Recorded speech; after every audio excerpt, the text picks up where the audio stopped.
Get ready to hear the truth about America on a show that's not immune to the facts with your host, Dan Bongino. All right, welcome back to the Dan Bongino Show. Obviously, we know how Producer Joe's doing. This is we're not going to mess around with this. This will be presented without interruption, folks. So the memo is out.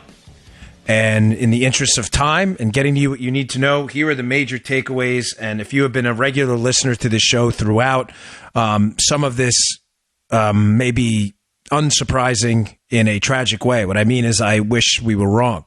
I think Joe would agree. We didn't want to be, no one wants to be right about the government using police state powers against an American citizen, president of the United States, candidate, or otherwise.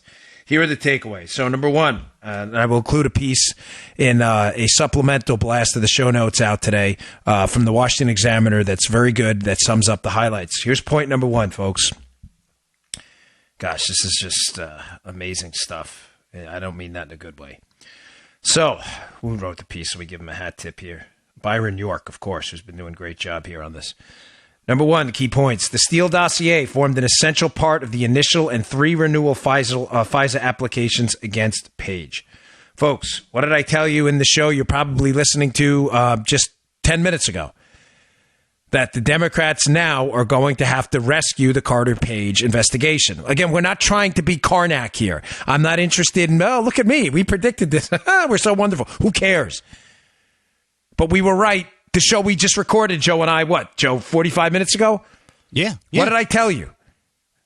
I told you they were going to try to rescue Carter Page. Go listen to the sound bites in the show. If you missed the show before and you're listening to this, don't. Stop. Listen to the show before. Jim Clapper, Obama bootlicker, former director of national intelligence under Obama, who knows exactly what's going on, needs to rescue Carter Page. Why do they need to rescue the Carter Page investigation? Carter Page was the boogeyman. Now we know why. Because according to Byron York, the memo is, it's mind-blowing. It is absolutely mind-blowing. The Steele dossier formed an essential part of the initial and all 3 renewal FISA applications against Carter Page. They were spying on Carter Page based on the dossier, which was fake. We do still live in a constitutional republic. This isn't Cuba, North Korea. I mean, folks, these are serious questions. Think about what I just told you. I just covered this 45 minutes ago. That the lying, disgraceful Democrats involved in it. I'm not talking about you voting Democrats out there who are tired of this too. The Hill swamp rat, disgusting Democrats. I told you we're going to lie to you. Now you know why. Now you know why Clapper specifically used that word. Oh, the extension, it was just an extension of an investigation. Carter Page did it. He's such a bad guy. Now we know the investigation into Carter Page, a Trump foreign policy advisor, was based in large part on a fake document. Takeaway number one. Takeaway number two. Number two, at the FBI, Deputy Director Andrew McCabe confirmed that no FISA warrant would have been sought from the FISA court without the Steele dossier information. Ooh is right.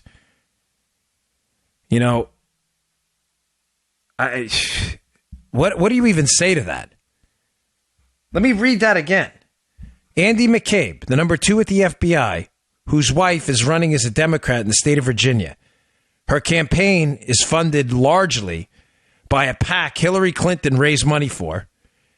The PAC's working in conjunction with the Democrat governor of Virginia, who is a Clinton consigliere. That's this guy's wife, Andy McCabe.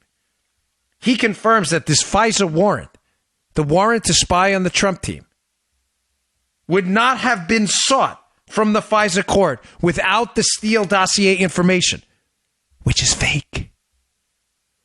Now you know why? Because you probably just listened to the last show. Now you know why Jim Clapper, this swamp rat extraordinaire, did the 2-prong approach. First, we have to rescue this Carter Page as the bad guy narrative. Carter Page did it. The boogeyman did it. Why isn't Carter Page under arrest? Oh, because we don't have any evidence to arrest him. Oh, okay. Now you know why. The FISA warrant was against Carter Page. Secondly, Andy McCabe. No warrant would have been issued at all without the Steele dossier. Now, the second prong approach of Jim Clapper. Now you seeing why we played that audio? Makes sense now, Joe? Oh, yeah. That dossier, he needs to rescue the dossier because now the number 2 at the FBI, intimately involved in all of this, is now admitted in this memo that there would have been no FISA warrant to spy on Trump at all without the dossier. You damn well better rescue that dossier now. And that's what they're doing. Oh, no, parts. Remember the last show. Jim Clapper. Well, parts of the dossier have been corroborated. Really, Jim? Which parts? Oh, that the Russians didn't like Hillary. Oh, wow. Nice job there. What incredible investigative work you just did. That's amazing. You see the strategy here, folks. They're now busted in this memo spying on Carter Page with no evidence but a fake dossier.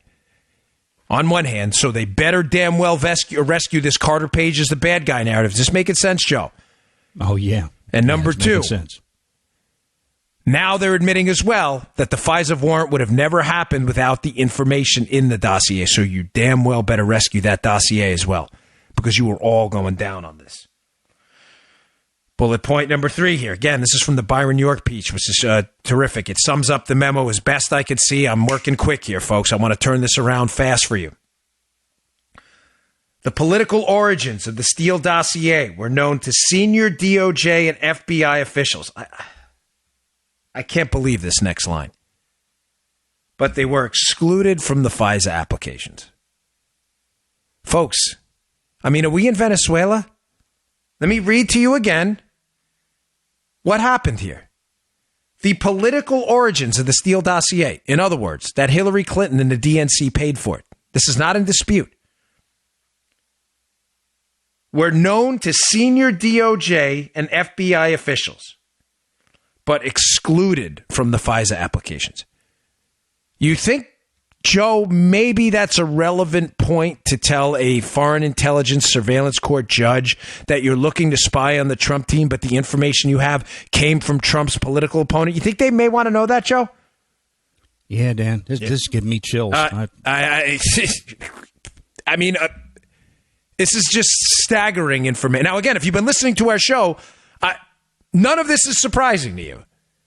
We've covered all this, but now we know it.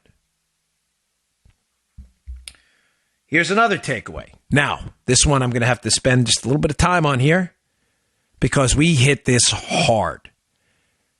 Now, I was given a heads up on this, and now we can confirm it. You remember, Joe, the show about, a week and a half ago, where we covered the most critical piece of information here is going to be the communication lines. Remember we covered that, Joe? And I said, a critical question, put your investigator hats on, folks, is how is the information on the Trump team constantly being communicated back to Fusion GPS and making it into the hands of American intelligence officials? Right. Multiple people approached the Trump team throughout the course of the campaign. Multiple people approached Fusion GPS with information. In some combination, Sergei Milian, Emin Agalarov, Alexander Downer, they have contacts with people on the Trump team. The information they have or are given winds up in Fusion GPS's hands, paid for by Hillary, and it somehow winds up in the FBI's hands. I said to you, because somebody planted a seed there, the communication channel there is going to be critical. Now, the communications channel for one of them, one component of this is obvious. Fusion GPS and Christopher Steele were at one point briefing the FBI. They were getting information from these people on the Trump team and giving it to the FBI, which is bad enough, Joe. But let me read to you this revelation. Byron York piece again. DOJ official Bruce Orr met with Steele beginning in the summer of 2016 and relayed to DOJ information about Steele's bias. Steele told Orr that he, Steele, was desperate that Donald Trump not get elected president and was passionate about him not becoming president. Now, why does that matter, folks? Because now we can confirm that Steele, after they cut ties with the FBI, because the FBI was using media reporting, I'm going to get to that in a second, Joe. After the FBI was forced, probably due to the sunlight and the public exposure of how badly this case was going, to cut ties with Steele, realizing they were going to be caught taking information from a paid political opposition researcher. We already know they used that information to get a warrant. Clear, Joe? Mm-hmm. Yep. At some point, late summer, they cut ties with Steele. But Steele doesn't cut ties with them. Steele goes to Bruce Orr and starts giving information to Bruce Orr at DOJ, who's the associate deputy attorney general. He's still giving information into the federal communications channel to be used. That's around the same time Bruce Orr's wife, Nellie, also gets hired by Fusion GPS. May I suggest to you that they realized quickly that the formal channel of communication with the FBI, Joe, they had to cut it off. Mm-hmm. So how do we keep the information chain, this negative information on Trump, going into DOJ and FBI? Let's hire this guy's wife, Nellie. Let's hire her for Fusion GPS. Let's keep the channel of communication between Christopher Steele, who's generating negative information on Trump and who hates Trump. Now we know this. Let's keep that anti-Trump information going. Let's give it over to Bruce Orr, who's Nellie Orr's husband, who works in justice. Whoa. Keep in mind now, the FBI knows the political origins of this Steele dossier and his information. And there is still information flowing into the justice process, or the injustice process, through Bruce Orr, even after the FBI has to cut ties. Okay, the last, final, and most damning of all. The FBI, despite knowing that this is a political document paid for by Hillary Clinton and the DNC and her campaign, the dossier, that is, despite knowing that, despite not telling the FISA court judge that their information was political information paid for by a political opponent, despite still using the information, despite Jim Comey acknowledging that it was salacious and unverified, they go to court, and in order to back up the authenticity of a dossier that has now been entirely discredited, that they're using in court, but they're not telling the judge about, Joe, in order to back it up and give it bona fides and give it a backbone, what do they cite? They used media reporting to back up the authenticity of the dossier. Why is that important? Because who's briefing the media that's reporting on the authenticity of the dossier? Oh, Christopher Steele, the producer of the dossier? Folks, do you understand what I just told you? Federal agents are using information from a source. And remember I said to you in the show before, who verified the source? They're using information from Steele. The information's salacious and unverified. They're not telling a judge in the court where they got it from. They got it from a guy who's being paid by Hillary Clinton, who obviously has an interest in taking down Trump. In order to back up the information they're using in court to spy on the Trump team, they're citing media reporting. But the media reporting's not independent. The media reporting is coming from briefings done by Fusion GPS and Christopher Steele. Chew on them apples for a minute. Now, let me suggest to you, the next big break in this case is going to be the bank records. If the bank records show that reporters were also, folks, remember we put a mental check mark on this. Hint, hint, nod, nod. If the bank records from Fusion GPS show payments to reporters, think about that. So now the Bureau, just to sum up where we're going, they get exposed. They have to cut ties with Steele. Steele maintains the information stream through Fusion GPS by Fusion GPS hiring the wife of a Department of Justice official. The wife and husband are feeding information into the channel still even after it's exposed they're working for Hillary. They go in front of a judge, the Bureau. Remember I told you yesterday, who swore to that warrant? I'm almost positive I got the name. I just have to confirm it. You're not going to be surprised.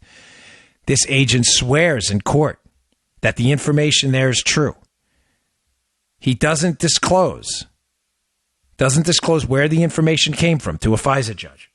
The FBI now acknowledges through Andy McCabe, the number 2, who's already corrupted, that this warrant would have never happened without the dossier. The dossier is proven to be false. How do they buttress the claims in the dossier?